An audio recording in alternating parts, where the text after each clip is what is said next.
If you've been looking to buy a home for a long time now, but you're getting discouraged because you keep getting beaten up by other offers, you keep losing out, well, I have a feeling your luck might be starting to change. So let's talk about it. I'm Tommy. I'm with Agoura Real Estate. Welcome back to another market update. So if you're anything like me, these last few months as a stock investor have been just brutal, just pain to my core, and it doesn't get me excited about buying more. In fact, I've even thought about selling.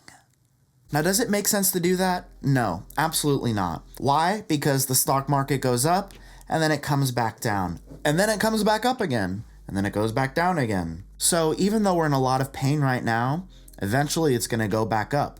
And knowing that information, I probably should be buying my favorite picks right now. If I had a financial advisor, that's probably what they'd tell me to be doing. But I'm not doing that. Why? Because I'm emotional. And while that may be a little bit true, it's really just the consumer mentality, right? So as stock prices start to go up, people start to feel good. Yeah, we're getting rich. Keep buying more. We're going to the moon. But also the opposite happens too. As stock prices start to come down, right? And interest rates start to go up, and they'll continue to go up. And food and energy and your day-to-day expenses start to go up. Probably going to take a step back and go, whoa, I'm feeling broke. At least that's how I feel. And that consumer mentality is definitely going to have an effect on someone who's about to make a big purchase, like a home. And this isn't really being talked about yet in real estate. But if you take a look at the MLS data, you'll start to notice some buyers and sellers, they're starting to change their tune a little bit. So we have 182 active listings on the market today. That's a 5% increase from last week. Now, does that mean more people are selling, or does it mean that buyers just aren't absorbing up the inventory like they were? Well, let's take a look at price changes to find out. As you can see, some sellers are lowering their list price. So the market is no longer accepting, Oh, let's list our home $50,000 more than the last home. not working anymore. So what do we do with all of that information? Well, if you're a seller, you might be thinking, Oh boy, is this the top of the roller coaster? I think we should sell. well, I'm going to have to ask you a question. Why do you care if we're at the top of the roller coaster, right? If you sell at the top, you're also going to have to buy at the top. Well, we're just worried that prices are going to come down. And what did the prices come down? Okay, good for you. The prices came down, so that means you'll get a lower tax basis on the property that you were going to buy. What's the problem? It's just like the stock market.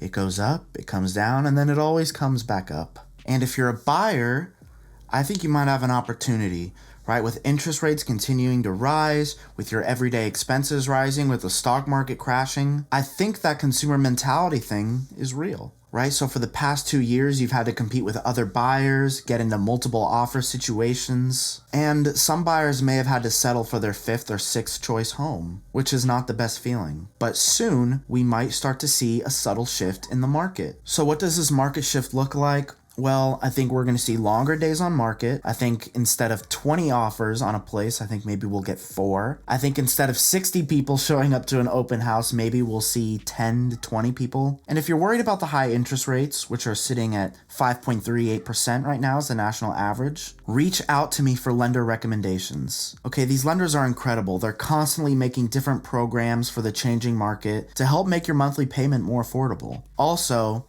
I think rates are coming back down once the Fed is done overcorrecting for the inflation that we have. Now, I'm not trying to scare people. I don't think the housing market's going to crash. I think there are many reasons why the housing market's not going to crash. You can read my monthly newsletters for why I think that. But I do think the crazy market that we've seen for the last 3 years is finally starting to cool down. Thank you all so much for watching this video. Please give it a like, subscribe to the channel, and I'll see you next time. Cheers!